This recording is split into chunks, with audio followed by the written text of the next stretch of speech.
찾아서 함께 봉독하도록 하겠습니다. 신약성경 마태복음 12장 25절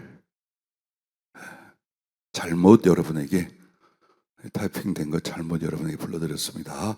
마태복음 12장 35절 말씀 함께 봉독하겠습니다. 선한 사람은 그 쌓은 선에서 선한 것을 내고 악한 사람은 그 쌓은 악에서 악한 것을 내느니라. 아멘. 어떻게 보면 존재에 대해서 말하고 삶에 대해서 말하고 그 결과에 대해서 말씀하는 것이 바로 이 마태복음 12장 35절의 말씀입니다. 신앙의 모든 것, 또 하나님 안에서 생명과 나라를 위한 모든 것은 한마디로 선한 것을 쌓는다라고 여기 가르쳐 말씀을 하고 있습니다. 그럼 여러분과 나에게는 선한 것도 있지만 악하고 못돼 먹은 것도 더 많이 있습니다. 주님을 만난 뒤에 여러분들이 선한 것을 사랑하는 성향을 만들어가는 것입니다. 영혼에게서 가장 중요한 건 그 물길의 흐름같이 성향이 있습니다. 하늘에서 비가 되어 내려옵니다. 그리고 대지를 적시고 강수를 따라 바다를 향해 나갑니다. 그리고 해가 강력하게 뜨는 그 바다와 모든 대지에서 증발하여 다시 하늘로 올라갑니다. 이게 물길입니다. 이처럼 우리들의 영혼도 마찬가지입니다. 어느 방향을 향해 흘러가는데 여러분과 내가 선을 사랑하는 성향, 즉 선을 사랑하는 그 방향으로 여러분의 영혼이 성숙 만들어져 갈 거냐, 아니면 악한 것을 향하여 치우쳐 갈 거냐, 이 말씀을 하고 있어요. 그래서 여러분과 나는 주님의 진리와 그 사랑 안에서 배우고 적용하고 그 다음에 행하여서 여러분의 그 영혼의 성향을 만들어가는 것입니다. 그래서 그것은 자기 안에 쌓는 보배가 되느니라 라고 하셨습니다. 정말 가치 없는 흙인 나, 그리고 형체도 없는 그 작은 영혼 안에 하늘과 땅이 인정하신 거룩한 보배의 보물을 쌓는 게 뭐냐? 선을 배우고 적용하고 행하여 쌓아가는 것, 이것이라고 했습니다. 그런데 만약 여러분과 내가 성실하게 선을 내 안에 쌓아가지 않으면 악을 쌓게 된답니다. 내가 악을 지향하지 않아도 선이 아닌 것은 악이 흘러들어오게 돼 있대요. 즉 선을 기뻐하고 사랑하지 않으면 당연히 그것은 악을 지향하고 악을 용납하는 영혼이 되고 만답니다. 오늘 우리는 하나님께 소원을 갖고 있으며 또 하나님을 향한 거룩한 목표를 가지고 있습니다. 때로는 기도하고 그 소원으로 간구합니다. 그러나 하나님은 여러분과 나를 만드시는 대로 응답하시고 만들어지는 대로 쓰십니다.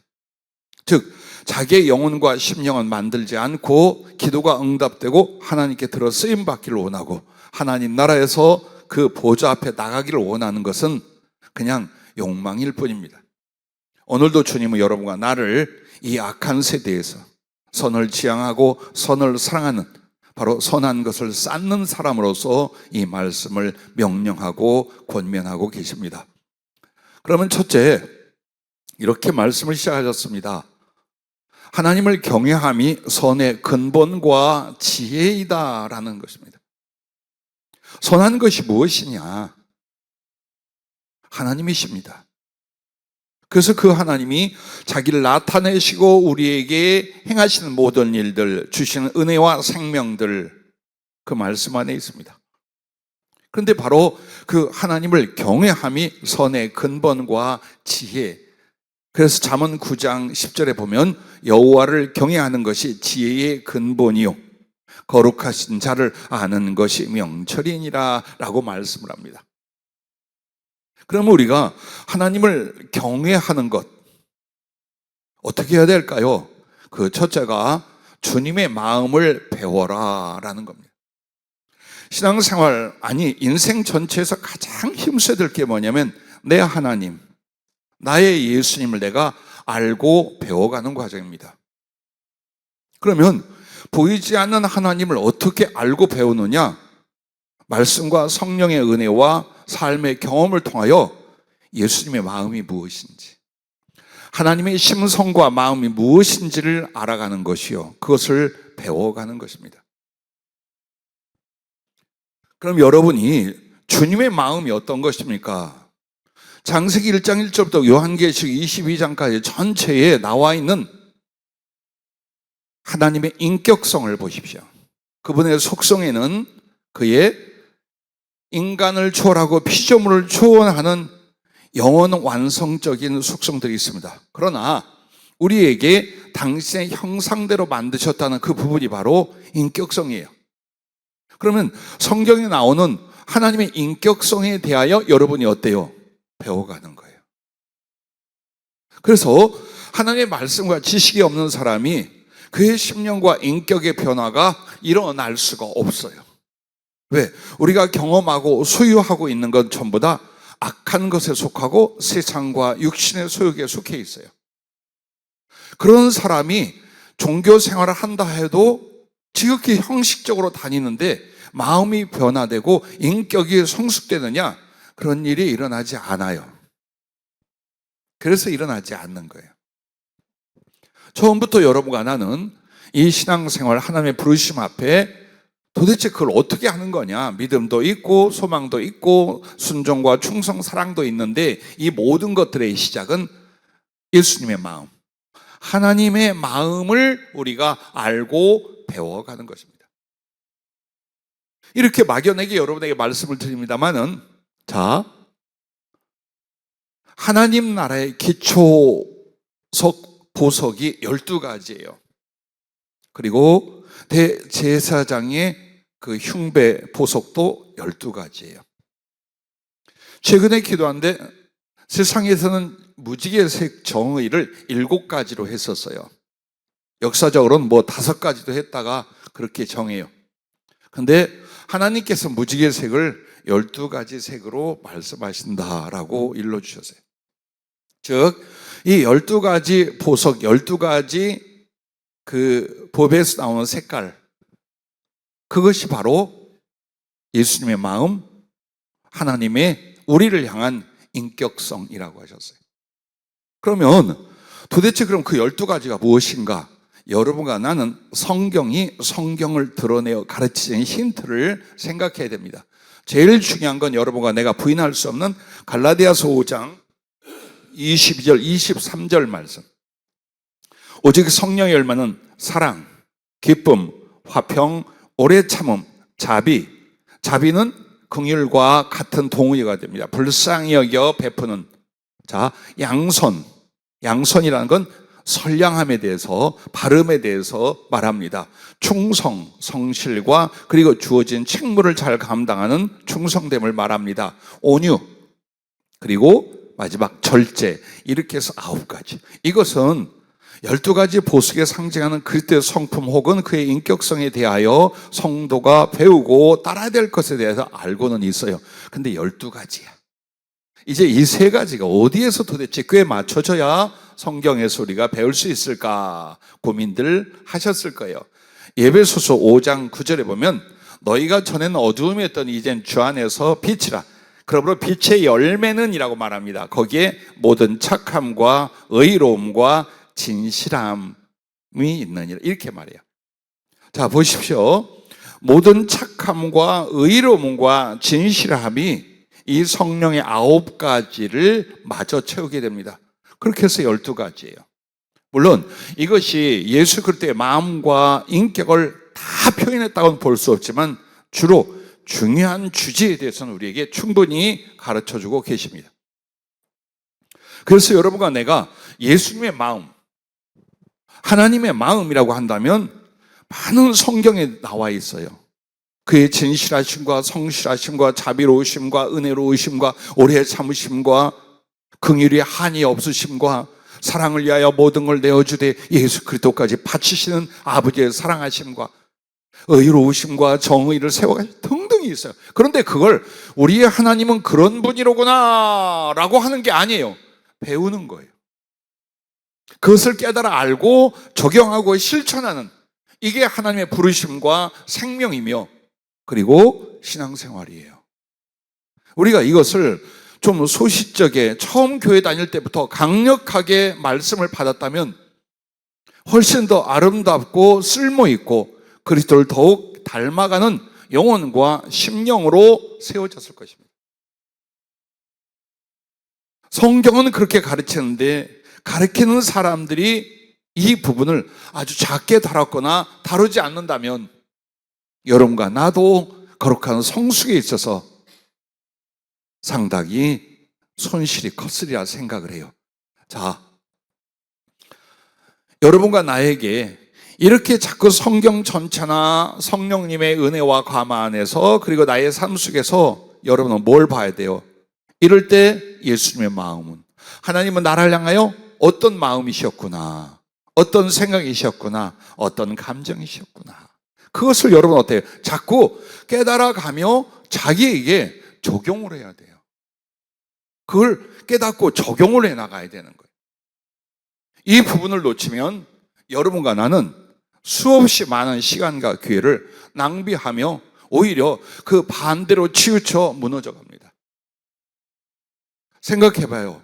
악하거나 못된 사람이 혹은 인격적으로 삐뚤어진 사람이 하나님의 기쁘심이 될 수 있고 그의 들어쓰심이 될 수 있다는 건 아무도 생각 안 할 거예요. 그래서 오늘 여러분과 내가 하나님을 경외함의 선의 근본과 지혜라면 그걸 어떻게 하냐? 그리스도의 마음, 주의 마음을 배워라. 그것을 깨닫고 자기에게 적용하고 실천하기를 힘쓰라는 것입니다. 두 번째는 주님을 기쁘시게 하려 하라는 거예요. 성령으로 거듭남의 라인이 어디서부터냐? 저는 신앙생활에도 나를 기쁘게 하기 위하여 합니다. 내가 행복하고 내가 유익하고 내가 구원받고 내가 도움이 되고 내가 기도 응답을 얻고 이걸 위해 합니다. 거기까지가 성령으로 거듭나기 전이에요.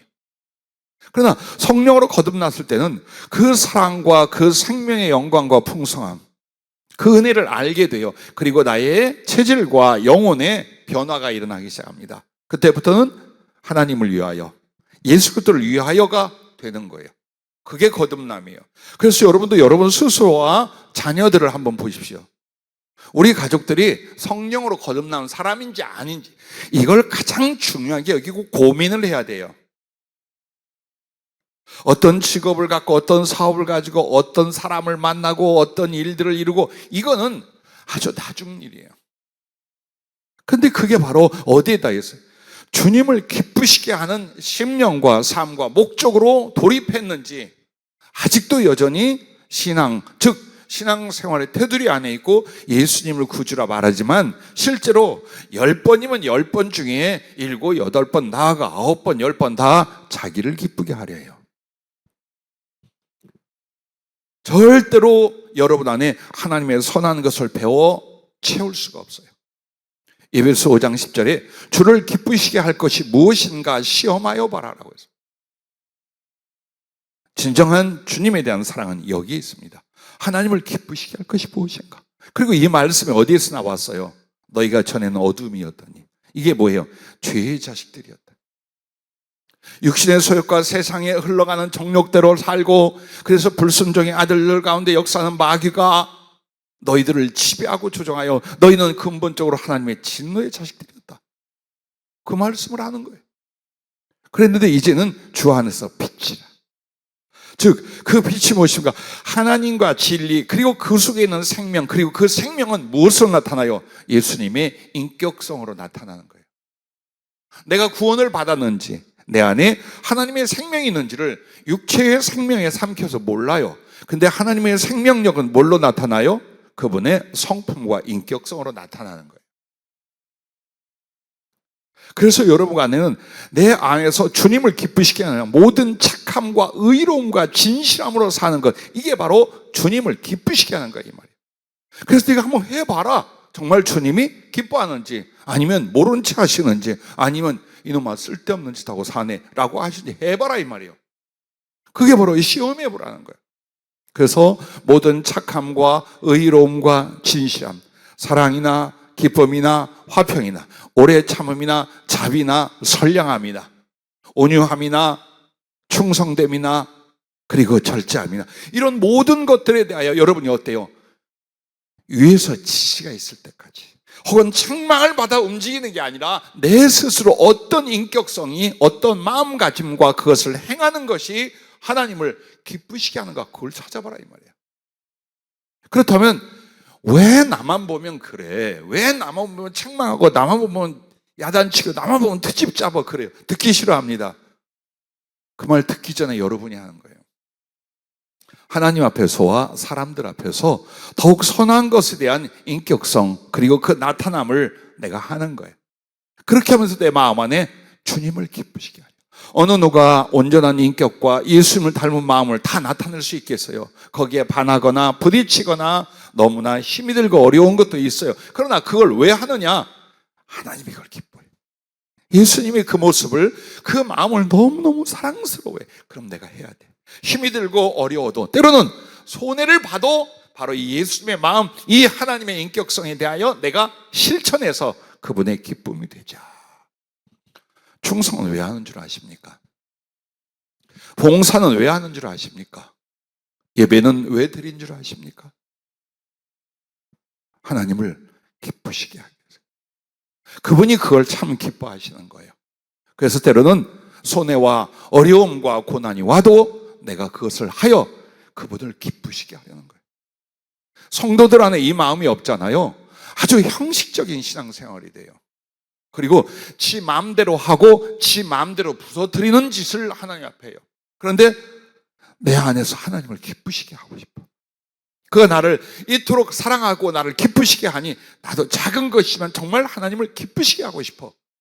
그때는 모든 걸 참고, 모든 걸 믿고, 모든 걸 바라고, 모든 걸 견디면서 순종이나 충성이나 수고를 하게 되는 것입니다. 그러므로 여러분 부디 주님을 알았습니까? 주님을 배우고 있습니까? 그러면 그것들을 더 주님을 기쁘시게 하게 하여 마음에 장착하며 삶의 실천에 나갈 수 있기를 바랍니다. 세 번째는 두려운 마음으로 말씀을 준행하라라는 겁니다.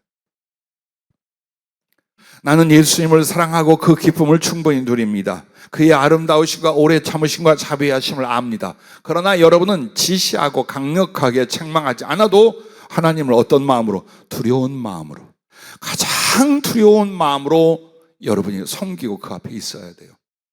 이게 없으면 방자해지기 시작해요. 방종이 일어나기 시작해요. 그 방종이 뭐냐? 지 마음대로, 육체의 경험과 지식과 수욕대로 하나님 앞에 행동하기 시작을 해요. 그래서 여러분과 나에게 정말 하나님을 경외한다라는 건, 경외함 자체가 두려워하다예요. 두려워하여 공경하고 섬기다는 뜻이에요. 그러면 그 하나님을 경외하고 두려워하는 마음을 어디에서 나타낼 것이냐? 말씀을 받을 때예요. 머릿속에 상상이 아니라 하나님 말씀이 주어졌을 때에, 그 말씀을 내가 대했을 때에 여러분은 어떤 마음이 있어야 돼요? 공경하고 두려운 마음으로 말씀을 보는 거예요. 그러면 그 하나님과 그 말씀을 두려워하다는 건 뭐냐? 온유함으로 받아 순종하는 거예요. 따지지 않는 거예요. 변명하지 않는 거예요. 주님이 그 말씀을, 그게 바로 두려운 마음으로 말씀을 준행하는 것입니다. 잠언 4장 20절부터 이렇게 말합니다. 내 아들아, 내 말에 주의하며 내가 말하는 것에 네 귀를 기울이라. 그것을 네 눈에서 떠나게 하지 말며 네 마음속에 지키라. 그것은 얻는 자에게 생명이 되며 그의 온 육체의 건강이 됨이니라. 모든 지킬 만한 것 중에 더욱 네 마음을 지키라. 어떻게 해요? 하나님 말씀을 받아 내 안에 둠으로 생명의 근원이 이에서 남이니라 라고 말합니다. 그러므로 여러분과 내가 신앙생활은 곧 주님과 그 말씀의 순종이에요. 그럼 이 순종은 두 가지가 있어요. 사랑의 자원함과 두려움으로 복종하는 거예요. 사랑하기 때문에 내가 주님을 기쁘시게 하려고 그의 말씀이나 그분의 형상과 메시지, 그리고 그분의 인격성을 받아가고 따라가는 거예요. 그런데 어느 부분에서는 내가 그렇게 하는 게 너무 힘들다. 내 기질과 성품이 아직은 그걸 따르지 못한다. 그때는 어떻게 해요? 그걸 변명하는 게 아니라 그러지 않을 때에 복이 달아나. 생명을 잃게 돼. 하나님을 근심하게 할 뿐만 아니라 나아가 악에 치우쳐 하나님을 대적한 대로 내가 굴러 떨어질 수 있어. 그걸 생각하는 거예요. 이게 한 번이 아니라 이게 작은 것 같지만 이쪽으로 치우쳐서 나는 어떤 존재가 될까? 복과 화 앞에 살아가는 내가 복을 잃고 화를 받는 존재로 간다 이 말이에요. 하나님 말씀을 순종하지 않고 두려워하지 않으면. 그러면서 무엇보다도 기가 막힌 건 내 믿음이 허이요 내 사랑이 위선이라는 것밖에 증명할 수가 없는 거예요. 그러다 보면 내 안에서 성령이 근심하고 소멸될 뿐만 아니라 하나님과 내 사이가 너무나 멀어지게 된다. 그러면 나라는 존재가 하나님을 바라여 얻고자 하고 받았던 모든 것을 다 잃어버리게 된다. 이걸 스스로 자각하는 거예요. 이게 정신 차리는 거예요. 그래서 여러분에게 하나님에 대한 지극히 기뻐하는 사랑도 필요하지만 지극히 두려워하는 경외함이 더 필요한 거예요. 자, 이렇게 할 때 여러분은 어때요? 예수님의 마음, 예수님의 말씀, 예수님의 뜻, 여러분이 열심히 즐거이 따라갈 수가 있겠죠. 자, 이제 구체적으로 그러면 선한 마음을 위하여 여러분과 내가 선한 마음을 위하여 구체적으로 어떻게 될 것이냐? 첫째, 모든 악을 미워하여 버려라라는 겁니다.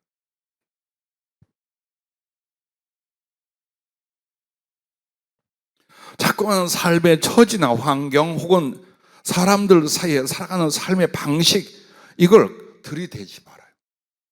여러분은 그것을 영유하여 살아가라고 부르심을 받은 사람들이에요. 세상이 어떻게 사느냐?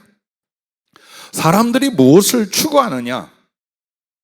그것을 생각하면 여러분은 진리와 떨어지게 되고 하나님의 뜻에 거꾸로 반대로 가게 돼요. 그래서 여러분과 내가 중요한 건 뭐냐면 하나님이 원하는 게 뭐냐? 내 자신 안에서 나의 삶에서 악을 미워하여 버리는 것부터 시작하는 거예요. 그러지 않고서야 나의 마음이 선한 것이 될 수가 없고 나의 마음이 선하지 않고야 선한 존재와 삶은 하나님 앞에 절대로 살아갈 수가 이제 없는 거예요. 그래서 이미 들어와 있는 나의 악한 것, 내가 접하는 악한 것들을 그것을 헤아리고 미워하고 내어 버리는 것. 근데 이것을 오해를 하는 사람들이 있어요. 악을 범한 사람을 미워하는 거예요. 그게 아니라 악을 미워하라는 거예요. 악을 범한 사람 자기는 안 하나? 자기도 죄 가운데 살고 불의와 거짓 속에 살면서 악한 것을 범했다, 악한 것이 나왔다면 전부 다 미워하면 자기는 뭐가 되겠어요? 그렇게 주잖아요. 여기서 주님은 악인을 미워해라 하거나 악을 범한 사람을 미워하라고 하지 않고 악을 미워해라. 근데 그 미워하는 게 어때요? 남의 악을 미워하기 전에 내 자신에게 잠재되어 있거나 경험되어 있거나 혹은 습관되어 있는 그 악한 것들을 그걸 내가 싫어하는 거. 미워하는 게 뭡니까? 안 좋아해, 싫어해. 내 안에 있는 그것을 아주 그냥 증오하는 거예요. 그러면 자동적으로 버리게 됩니다.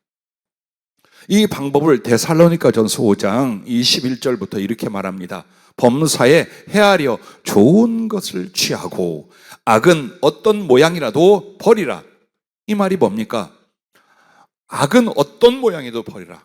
즉 하나님과 그 안에서 선이 아닌 것이라면 여러분은 어때요? 허용이 되는 것 같아도 버리라 이 말이에요. 왜 예수님은 아버지, 어머니, 남편이나 아내 혹은 딸이나 자식을 버려야만, 미워해야만 주님을 따라갈 수 있다고 말했습니까? 이게 선인가요? 그래서 여러분의 선악의 개념은 하나님 안에서예요. 하나님 안에서. 그래서 여러분 악은 어떤 모양이라도 버리라라고 할 때에 여러분이 이것은 괜찮아, 저것은 괜찮아. 근데 하나님의 뜻이 아니야. 하나님을 기쁘시게 하는 게 아니야. 아주 흉악한 죄악 외에도 평범한 인격과 삶에서 혹은 행복을 추구함 속에서도 이거 하나님을 기뻐할 게 아니다. 혹은 하나님께 내가 영광을 돌릴 게 아니다라고 하면 어때요? 내려놓는 거예요. 그게 악은 모양이라도 어떤 모양이라도 버리는 것이 바로 그걸 가르쳐 말씀하는 거예요. 근데 그냥 버리는 것만 못해요. 이걸 해야 돼요. 범사에 헤아려 좋은 것을 취하고. 여기서 좋은 것은 선한 것을 말하는 거예요. 여러분이 자꾸 자기의 생각이나 가치관, 마음, 성품, 생활 속에서 인간관계와 하나님 섬김 속에서 뭐가 더 선한 것이야, 이걸 항상 헤아려서 그걸 취하는 거예요. 그러면 악한 건 어때요? 싫어져요. 가치 없어져요. 미워져요. 그리고 내 안에서 힘없이 떨어져 나가요. 그걸 가르쳐 말하는 거예요. 자, 그러므로 말미암아 말씀은 이어집니다. 평강의 하나님이 친히 너희를 온전히 거룩하게 하시고 또 너희의 온 영과 혼과 몸이 우리 주 예수 그리스도께서 강림하실 때에 흠없게 보존되기를 원하노라. 아멘. 자, 이 말씀이 뭐예요?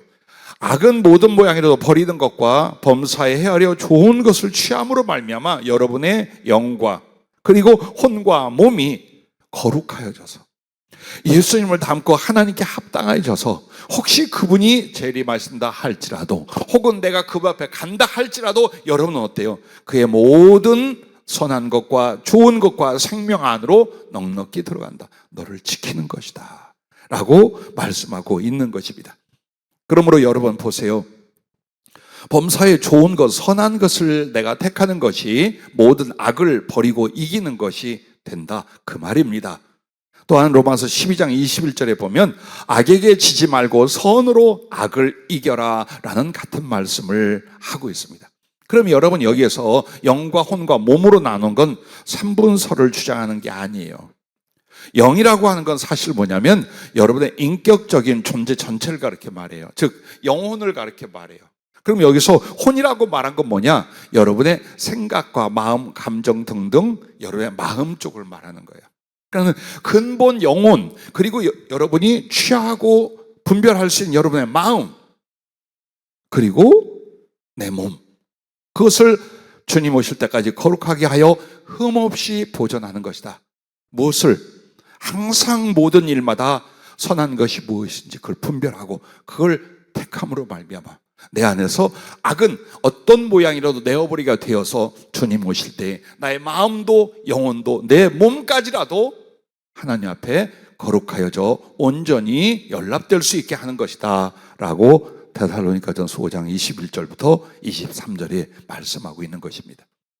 그래서 여러분과 나의 기도는 이거예요.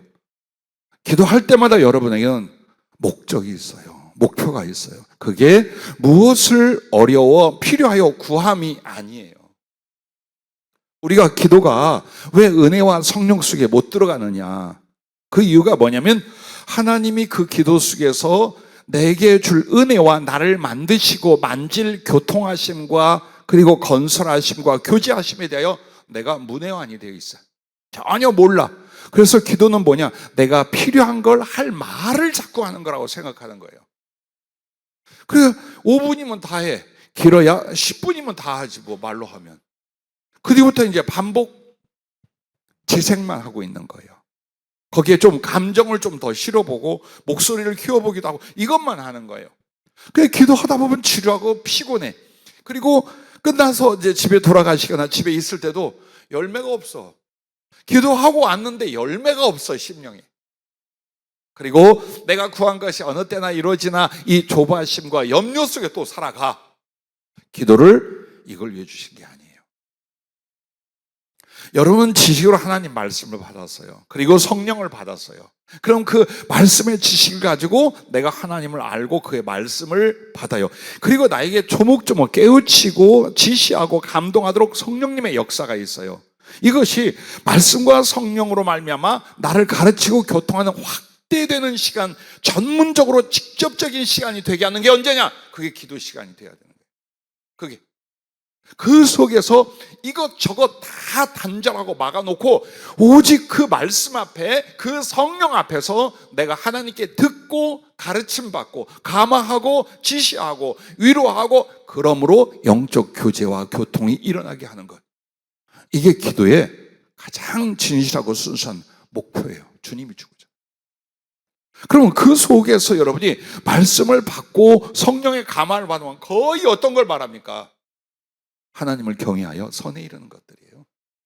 그게 어떤 행동, 어떤 삶, 어떤 심령 상태를 말하더라도 다 선하신 하나님을 닮고 섬기고 그리고 순종하는 내용들이에요. 그리고 나면 너에게 뭐가 있고 또 그것도 일러주시는 거예요. 내가 물으면 대답하시고 내가 귀 기울이면 말씀하시고 이 교통이 일어나야 돼요. 그래서 여러분에게 그 기도를 통하여 뭘 하느냐? 하나님을 경외하고 하나님을 닮고 하나님을 사랑하는 것. 이게 기도의 목적이에요. 그리고 나면 육신의 필요와 삶의 필요와 하나님을 위하여 충성을 위하여 구하는 것들은 어렵지 않게, 아니 풍족하게 하나님이 채워주시더라 이 말이에요. 근데 이 부분은 외면을 하는 거예요. 이 부분 외면을 해. 그리고 그 작은 노력과 그리고 안타까운 기도의 믿음이면 하나님이 그냥 팍팍 다 이루어. 그렇지 않아요. 성경은 그렇게 말하지 않았어요. 그래서 여러분은 기도할 때 뿌리는 거예요. 하나님의 말씀을 나의 심령에 뿌리고 성령님의 감화와 지시를 내 마음에 뿌려. 그리고 나는 이것에 대한 순종이나 사랑이나 혹은 나를 변화시킴으로 말미암아 내 안에서 30배, 60배, 100배의 결실을 이루어 주님께 드리니 주님은 그 드려진 걸 가지고 내게 축복하시되 만배, 억만배로 갚아주시는 거예요. 이 과정이 계속 반복되는데 많은 신자들과 하나님의 사람들이 이걸 생각을 하는 거예요. 여러분과 내가 기도 속에서 열매를 못 맺으면 삶 속에서, 인간관계 속에서, 사업이나 세상살이에서 예수 그리스도를 닮아가는 인격성의 열매를 맺을 수 있을까요? 못해요. 절대로. 절대로 못해요. 그래서 여러분이 항상 기도 속에서 많은 주님에 대한 알고 배우고 만나되 모든 악을 미워하여 버리는 것과 그 다음에 두 번째가 뭐냐? 위선과 이기심을 버리는 거예요. 여러분이 철저히 스스로에게 일어난 위선이나 이기심을 미워할 수 있어야 돼요. 남이 말하면 변명하고 따집니다. 제일 여러분 영적으로 무지막지한 사람이 누구냐? 책망을 듣기 싫어해요. 여러분 어떤 사람이에요? 여러분의 인격과 신앙, 삶에 대해서 누가 충고를 하거나 책망을 하면 아프지만 겸손히 온유함으로 받습니까? 아니면 따다다다다다다다다다다 변명하거나 성질 내거나 다시는 말 못하게 만듭니까? 그게 우리의 신앙과 인격성의 크기라는 거예요. 하나님 앞에 여러분 어떤 사람이에요? 늘 책망이나 충고를 받는 사람이에요. 사랑의 고백도 있지만. 근데 거기에 대해 여러분과 나는 어때요? 기도할 때 더 온유와 겸손으로 낮아지는 거예요. 그래서 그 말씀을 기꺼이 받아들이니 내 안에 위선의 것들. 그럼 위선은 어디에서 나와요? 여러분이 하나님 말씀을 받고 나서 이것을 전심으로 행하지 않을 때 위선이 돼요. 행동으로 옮기지 않고 마음의 변화를 안 일으키잖아요. 그럼에도 여러분 그 말씀을 인정하고 하나님의 말씀이라 말해요. 여기서도 위선이 되는 거예요. 여러분과 내가 사랑하고 기뻐할 건 진심이에요. 하나님 앞에 진심, 신앙생활의 진실, 이것을 가장 아름답게 가장 소중히 여기는 가치관을 만들어 가셔야 돼요. 그래야 위선의 굴레를 벗어요. 그리고 무엇보다도 하나님의 구원이 무엇이며 하나님의 성품이 무엇이며 하나님의 생명과 나라는 무엇입니까? 베풀고 주는 거예요. 즉 사랑이에요. 그럼 죄의 기본과 중심이 뭘까요? 이기심이에요. 자기만. 그리고 여러분과 나 이 부분을 넘어서 돼요. 주님 입장에서 여러분이 자기의 자식이나 가족 사랑하는 것을 하나님 사랑으로 보느냐? 그렇지 않아요. 그것은 나를 사랑하는 이기심 안에 있는 거예요. 그러나 여러분이 자녀를 사랑하고 가족을 사랑할 때 그들의 베푸는 사랑을 위하여 남에게 사랑을 베풀고 하나님께 영광을 돌리는 목적이라면 그때 여러분은 아무리 가족을 사랑해도 이기적인 사랑이 아니에요. 예수님의 사랑인 거예요, 그게. 근데 나 잘 되고 너 잘 되고 나 먹고 너 먹고 우리끼리 잘 이걸 하고 있어요. 그거는 나란 존재의 이기심과 이기적인 그 성품을 조금 더 넓힌 것뿐이에요. 이걸 알고 신앙생활을 해야 돼요. 그저 내 새끼 잘 되는, 여러분 잘 되는 게 뭔데요? 하나님을 경외하는 거예요. 이웃에게 사랑을 베푸는 거예요. 그래야 복을 받고 구원을 얻고 하나님 들어 쓰는 거예요. 근데 이건 안 가르치는 거예요. 어떻게든지 이 험하고 힘든 데서 악착같이 벌고 모으고 우리끼리 잘 먹고 잘 살아 좀 나아보자. 그거 그러지 마라. 거기서 구원을 받은 거예요. 그 초라함과 비참함, 그 막막함에서 풍성함으로 하나님께 구원을 받고 초대를 받은 게 우리 믿음의 사람들이라 이 말이에요. 그래서 정말 모든 악인이, 죄인이, 잘못된 것들이 어디서 나와요? 위선 아니면 이기심이에요. 여기서 나오게 돼 있어요. 그래서 여러분은 나에게 위선이 있고 이기심이 남아있잖아요. 그러면 선한 것을 무거워하거나 싫어하고 버리게 만듭니다. 참 이래서 무서운 거예요. 좀 이기적일 수 있잖아요. 좀 형식적일 수 있잖아요. 그런데 중요한 건 내 안에 하나님과 그 선에 대해서 어때요? 그것을 무거워요. 선하게 산다는 게 이렇게 어려워. 사랑하고 산다는 게 이렇게 힘들어. 그러면서 그것이 내 성질대로 내 욕망대로 할 수 없으니 싫어져. 그러다 보니까 어때요? 선을 버려. 선한 마음, 선한 행위, 선한 신앙의 행동 하나씩 버리기 시작하는 거예요. 그리고 여러분과 내가 꽤 세월이 지난 뒤에 뭐가 남겠어요? 껍데기는 신앙이라고 써있는데 속은 악한 것밖에 안 남는 거예요. 여기서 일어나는 거예요. 40년 넘게 사역을 하고 교회 생활을 하고 섬겨왔는데 우리 신자들에게 그 하나님의 사랑을 이루어가는 선을 이루어가는 데 있어서 가장 큰 걸림돌이 여러분 뭔 줄 아십니까? 바로 이 위선과 그리고 이기심이에요. 그래서 그 위선과 이기심은 여러분 이게 나타나게 돼요. 사람들에 대해서 존중하고 존경하고 사랑하지 않게 만들어요. 즉 서운해. 여러분이 사람이 마음이 서운하면 정말 잘못 만들어졌다는 걸 여러분이 증명하고 있는 거예요. 아주 하나님의 마음, 예수님의 성품 안에 정말 잘못 만들어졌기에 자꾸만 모든 게 서운해.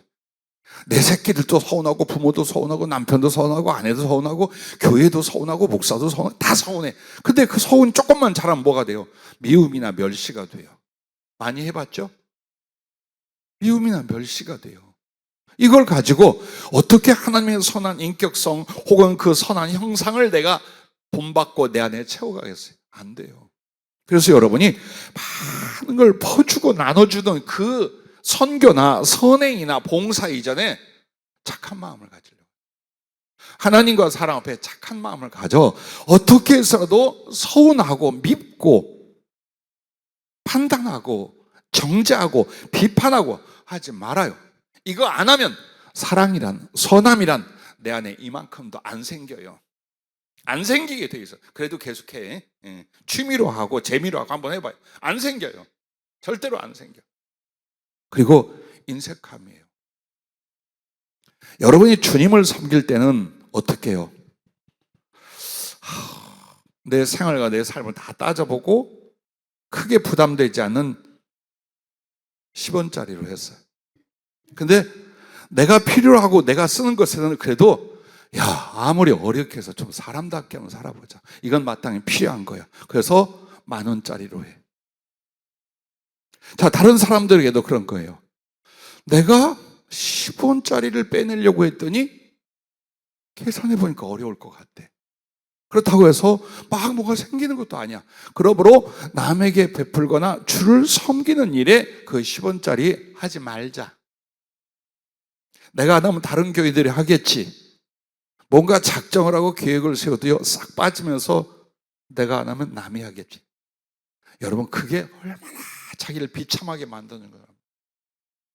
그래서 조금 이익이 있을 것 같지요. 조금 더 내 주머니. 아니요. 대신 이 속에 선한 것이 다 날아가. 사랑의 것들이 다 소멸되는 거예요. 그리고 어떤 관계와 만남과 순간 속에도 여러분은 선을 행하고 사랑할 수 있는 이유와 용기가 나오질 않아요. 인색함이라는 게 사람을 그렇게 비참하게 만들어요. 그래서 주님이 끊임없이 하나님은 사랑이십니다.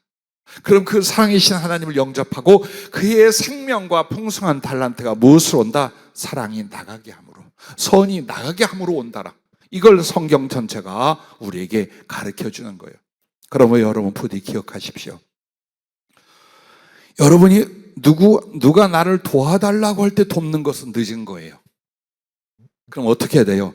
내가 누군가에게 선한 도움이 될 수 있는가를 찾아본다면 여러분 더 성숙하고 높은 선을 가진 사람이 되는 거예요.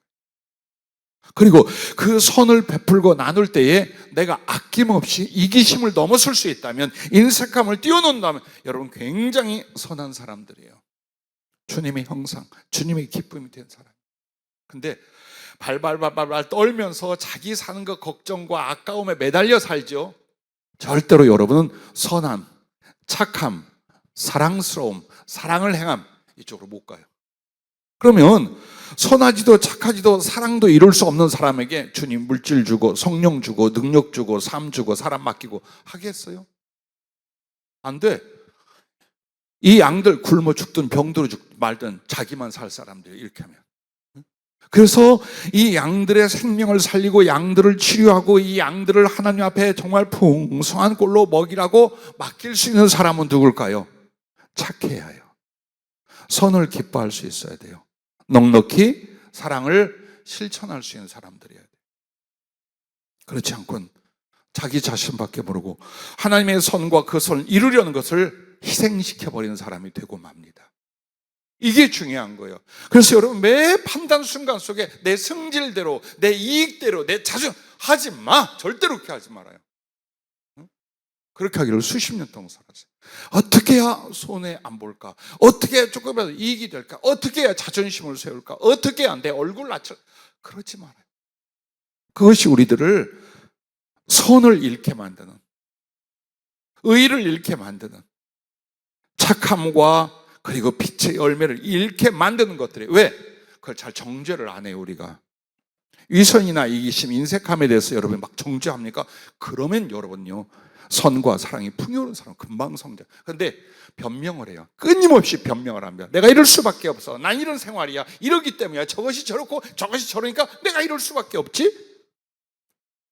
그동안 그 많은 말과 마음과 행동과 선택으로 여러분 어떻게 돼요? 이 속에 선한 것은 다 쪼그라지고 악한 것은 암처럼 바위덩어리처럼 자리 잡게 되는 거예요. 그리고 나면 나중에 어때요? 선이 무엇인지를 알고 사랑이 무엇인지를 배워도 실천할 힘이 안 나와요. 그래서 끊임없이 그런 말씀이 나오면 또야 하거나 외면하기 시작을 해요. 눈으로 보아 좋은 것, 마음으로 불러내는 욕심, 삶에서 유용하게 쓸 수 있는 이쪽으로 신앙과 인생과 신앙의 훈련을 만들어가기 시작을 해요. 망합니다. 여러분, 우리는 그걸 위해서 부름받은 사람들이 아니에요. 이 순간에 약간의 이익이나 혹은 자기의 마음과 욕심을 풀어 그것을 채워가기 위하여 하나님의 부름을 받은 사람들이 결코 아니라는 것입니다. 그러므로 부디 여러분과 나는 믿음 안에서 사랑을 기뻐할 수 있기를 바랍니다. 여러분, 로마서 12장 9절 말씀에 보면 남을 사랑하는 자는 율법을 다 이루었느니라 이렇게 말씀을 합니다. 왜냐? 십계명에 사람 대 사람끼리 하지마 하는 것 외에 해라가 하나 있어요. 부모 공경 외에는 전부 다 하지마 하면 가만 안 놔줄까? 하지마! 이거예요. 즉 사랑이란 뭐예요? 악을 행하지 않아. 선을 행할지언정 악을 행하지 않아. 그래서 하나님의 율법의 뜻은 우리를 족쇄를 채우려는 게 아니에요. 선한 것과 사랑을 주님처럼 기쁘게 할 수 있게 만드는 거예요. 그러므로 그 선을 행하고 사랑을 행함으로 말미암아 우리는 어때요? 악을 이기고 죄를 극복하는 사람이 되게 만든다는 것입니다. 사랑은 이웃에게 악을 행하지 아니하나니 그러므로 사랑은 율법의 완성이니라 라고 말합니다. 그리고 무엇보다도 여러분과 내가 왜 사랑을 기뻐하고 이루어가야 되느냐? 믿음 안에서는 에베소 4장 15절 16절에 이렇게 말해요. 오직 사랑 안에서 참된 것을 하여 범사에 그에까지 자랄지라. 예수님을 닮고 그분의 그 풍성함과 충만함으로 이루는 건 딱 하나밖에 없다는 거예요. 사랑 안에서 참된 것.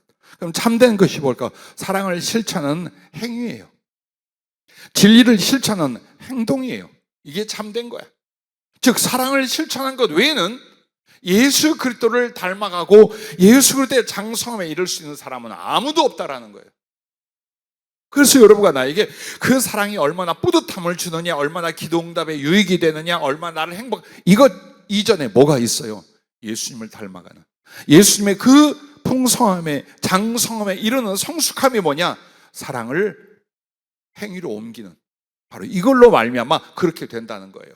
그리고서 그 사랑은 이제 교회 안에서 어떻게 하느냐? 그에게서 온몸이 각 마디를 통하여 도움을 받음으로 연결되고 결합되어 각 지체의 분량대로 역사하여 그 몸을 자라게 하며 사랑 안에서 스스로 사랑이란 말 계속 그 사랑을 행하는 것은 예수님을 닮아 성장해가는 과정이며, 그 사랑을 행함으로 말미암아 교회 서로 지체가 연결되어 각 마디, 근육 혹은 장기가 어때요? 서로 도와줌으로 말미암아 한 사람의 건장한 생명과 인격성을 만드는 것처럼, 교회에 있어서의 생명은 뭐냐? 예수 그리스도의 임함과 성령님의 임하심의 역사는 뭐냐? 너희들의 사랑에 있다. 사랑하는 그것에 있다. 이걸 지금 우리에게 말씀해 주고 있는 거예요. 그래서 여러분과 내가 믿음 안에서 사랑을 얼마나 기뻐하는가, 이 부분입니다. 여러분과 내가 하나님 앞에 날마다 심고 있다는 것을 잊지 말래요. 그래서 9월 달에 주제가 바로 무엇을 심든지 그걸 거두는 걸 말씀하신 거예요. 오늘 본문 마태복음 12장 35절 말씀에 이걸 갈라디아서 6장 7절부터 10절로 연결해서 적용해 놓은 내용을 소개합니다. 자, 선한 사람은 그 속에 선한 것을 내고 악한 사람은 그 속에서 악한 걸 낸다는 이 말씀을 이렇게 연결합니다. 오직 사랑 안에서 참된 것을, 죄송합니다. 갈라디아서 6장 7절부터 다시 소개해드리면, 스스로 속이지 말라. 하나님은 업심 여김을 받지 아니하시나니 사람이 무엇을 심든지 그대로 거두리라. 자기의 육체를 위하여 심는 자는 육체로부터 썩어질 것을 거두고 성령을 위하여 심는 자는 성령으로부터 영생을 거두리라. 우리가 선을 행하되 낙심하지 말지니 포기하지 아니하면 때가 이름에 거두리라. 그러므로 우리는 기회 있는 대로 모든 이에게 착한 일을 하되 더욱 믿음의 가정들에게 할지니라. 이렇게 적용을 하고 있습니다. 여러분의 마음이라뇨, 생각과 행위의 거듭됨으로 말미암아 형성이 된답니다. 그리고 말과 행위와 결국은 마음에서 나온답니다.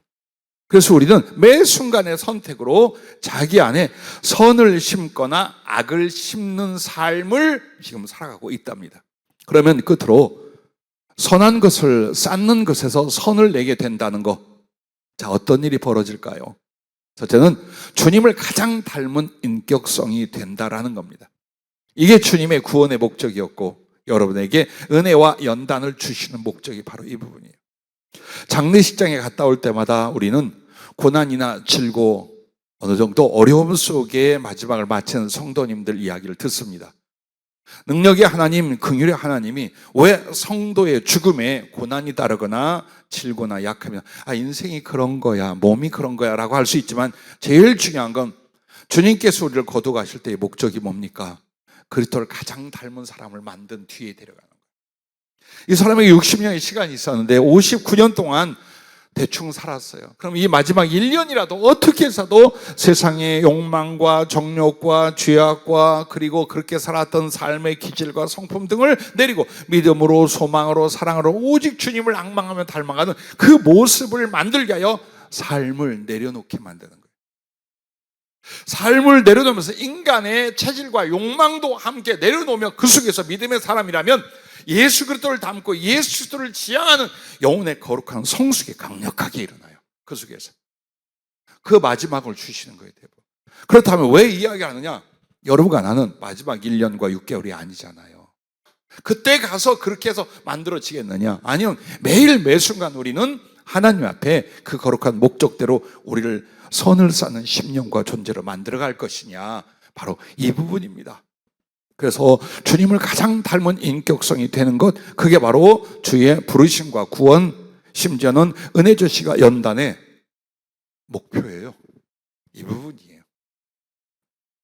그래서 그 사람은 지혜와 행복의 풍성함을 삶 속에서 누리게 될 것입니다. 여러분, 인격, 성품 등등의 차이를 조금만 한다면요, 인격은 여기에 많이 써요. 사람에 대한 성품과 행위에 대하여 인격이라는 말을 많이 써요. 그래서 여러분과 내가 거울로 나를 비춰보다 내가 하나님을 경외하고 하나님을 사랑하는 나의 성품과 마음은 어떨까? 그걸 여러분이 찾아보려면 사람에게 어떻게 하고 사나 한번 보세요. 사람들에게 여러분이 뭘 하고 있나를 보면 그게 여러분의 영혼의 모습이요, 성품이요, 인격성이에요. 그걸 보면 어떤 말로도 변명이 되지 않아요.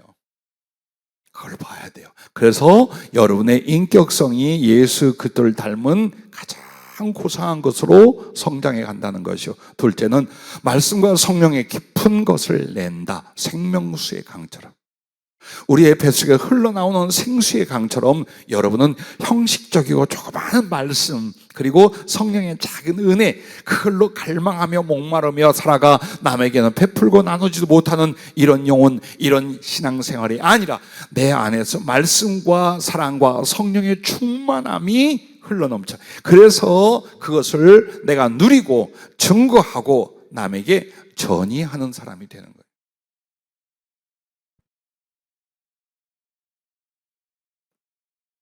지독하게 외롭고 슬픈 사람은 그것을 남에게 전이합니다.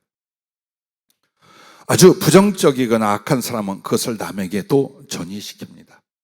그런데 사랑과 선함도 그래요. 그 사랑과 선함이 주님 안에서라면 반드시 담은 말씀과 성령 안에서의 선함이 나와요. 그렇게 해서 다른 사람들에게 나누어 주고 전이를 시키기 시작해요. 아마도 저나 여러분이 자녀 혹은 이웃을 신앙으로 양육할 때 제일 좋은 교육과 설교가 뭐냐? 내 성품과 행위를 통해서 전이시키는 거예요. 스며들게 하는 거예요. 보고, 느끼고, 감화하고 따르기만. 이보다도 더 좋은 설교나 교육은 일어날 수 없을 거예요. 근데 여러분과 내가 선을 지향하여 살면 내 안에 성령과 말씀의 깊이가 일어나요. 그래서 말씀 충만, 사랑 충만, 성령 충만 상태. 그러면 그 충만 내가 마음껏 경험하고 누리는 거예요. 그리고 남에게 콸콸콸 쏟아져 나눠주게 되는 거예요. 바로 이것을 주님이 이루실 것이라 라고 말을 했습니다. 그리고 마지막 세 번째는 12달란트 받은 종으로 영원히 쓰임을 받는다라고 하셨어요. 여러분, 하나님의 쓰임 받는 게 뭔 줄 알아요? 사랑받는 거예요. 내가 그 영혼은 사랑하는데 내가 너는 안 써. 그 일 없어요. 그죠? 아버지는 자식으로, 신랑은 신부로, 친구는 친구로, 주인은 자기의 일꾼으로 사랑하는 일을 택합니다. 그래서 하나님이 우리를 쓰셨다는 말은 그만큼 나를 사랑하셨다는 말이래요. 이걸 잊지 말래요. 하도 쓰신다는 말, 쓰임받고 쓰신다는 말을 많이 해요. 성령도 하셨고 나도 설교 중이에요. 오늘 주님 말씀은 쓰임받는 게 뭔 줄 아냐? 무엇이옵니까? 내가 그만큼 사랑한다는 뜻이다. 사랑한다는 뜻이다. 그러면 12달란트는 뭡니까? 5달란트 받은 종이 5달란트를 남긴데 너 가져 주었어. 큰 것으로. 그리고 1달란트 받은 종이 충성하지 않자 그걸 빼앗아서 10달란트 가진 종에게 줘요. 그게 11달란트예요. 그리고 나서 나머지 1달란트는 누구냐? 주님 당신 자신이에요. 그래서 12달란트 받았다는 말은 성경에 안 나와요. 근데 주님은 성령으로 이렇게 말을 해요. 주님까지 다 주었어요. 그게 바로 요셉과 그 형제들의 차이랍니다. 요셉은 어떤 사람? 12달란트를 받은 사람. 그러나 형제들은 어때요? 1달란트 받았거나 2달란트였어요. 왜 그렇습니까? 선과 사랑, 이 부분에서 차이가 난 거예요. 요셉이 된 것, 하나님의 사랑하사 그렇게 쓰신 것은 그 안에 선한 마음을 보세요. 그 안에 자비로운 마음을 보세요. 사랑을 기뻐하여 용서할 수 있고 용납할 수 있고 배려할 수 있고 나눠줄 수 있고, 심지어는 애굽 사람들과 바로를 위하여 자기 것은 하나도 안 남겨요. 그는 조금만 힘쓰면 쿠데타를 이뤄서 왕이 되고 황제가 될 수 있는 사람이에요. 그러나 아무것도 자기에게 돌리지 않아요. 죽어가는 사람들을 살리는 일에 다 퍼주고 자기를 신임하고 충성되게 여겨 맡겨준 그 왕에게 모든 영광을 다 돌려요. 그의 선함과 그의 사랑에 대한 중심을 보세요. 하나님이 쓰신 이유가 그거예요. 그러나 르우벤이 있었어요. 유다도 있었어요. 하지만 12형제 중에 왜 요셉을 썼느냐? 사랑이 안 되는 거야, 사랑이. 선함 속에 나오는 사랑이 그 중심에서 나올 만큼, 앞지를 만큼 되지를 않았다는 거예요.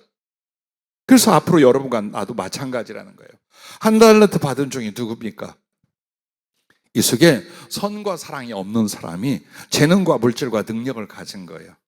그걸로 하나님께 절대 충성과 영광 못 돌려. 남에게도 베풀고 좋은 일 못 한다는 거예요. 그럼 5달란트 받은 종은 누구냐? 주인에게 대해서나 삶에 대해서 모든 것에 대해서 어떤 사람이에요? 감사할 줄 알고 선을 기뻐할 줄 알고 사랑을 나누고 실천할 줄 아는 사람. 그래서 여러분과 내가 구원도 하나님의 들어쓰심도 어디에 있다? 선한 인격성에 있다. 사랑을 지향하고 기뻐하는 여러분의 심령 속에 있다. 그것을 잊지 마시길 바랍니다. 끝으로 이런 표현을 하나 해주셨어요. 선한 마음은 십자가를 기꺼이 지고 가나 악한 마음은 십자가를 기피하거나 내려놓는다. 그런데 그 십자가 곧 사랑이며 충성이며 예수 그리스도이시다 라고 했습니다. 기도하겠습니다.